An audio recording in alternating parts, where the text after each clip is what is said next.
So mga tol, kaya pala hindi pinalagan ni former 4 Division World Champion Nonito Donaire Jr. si former 3 Division World Champion Janrel Casimero dahil may iba palang nilulutong laban itong si Donaire. At kahapon lang mga tol, sumabog ang balitang kasado na ang laban ni Nonito Donaire Jr. kontra kay Andres Campos ng Sili. Ngayong June 14 na nga po ang laban na yan mga tol na magaganap sa Argentina. Nakataya po sa laban na yan mga tol ang interim WBA Bantamweight Championship belt. Kung pupunta nga po tayo mga tol sa WBA Bantam, nasa number 5 spot po itong si Donaire, habang nasa number 8 spot naman po itong si Campos. Kahit natalo si Donaire ng dalawang sunod sa huling mga laban niya kontra dito kay Inoue at Alejandro Santiago, mapapalaban pa rin po si Donaire sa title shot. Bagamat interim belt po ang nakataya sa laban na yan, kung sakaling manalo po dyan si Donaire, malaki po ang pag-asa na sunod na laban ni Donaire ay World Championship na. Ang kasalukuyan nga pong WBA Bantamweight World Champion ay itong si Japanese Seiya Tsusumi. Minsan na din po nagpahayag ng interes si Donaire dito kay Junto Nakatani na may hawak ng WBC Bantamweight title. So kapag naging World Champion muli si Donaire sa Bantamweight, pwede niya makalaban itong si Nakatani kung sakaling hindi pa aakyat si Nakatani sa Super Bantam. Sa kabilang banda naman mga tol,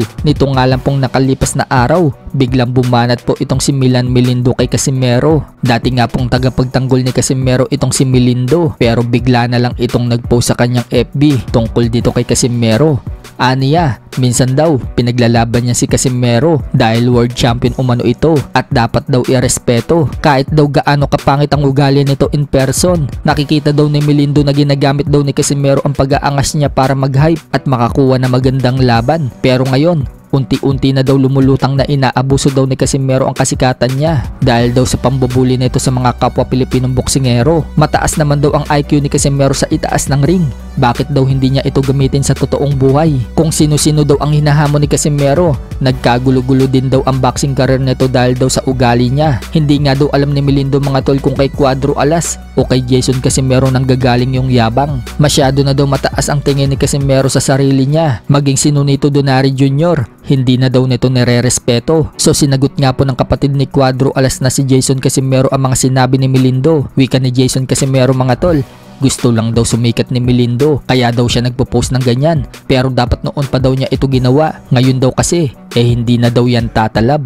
Wala naman daw silang ginagawa dito kay Melindo, dapat piniem na lang daw sila. Palagay daw ba ni Melindo dadami ang followers niya dyan?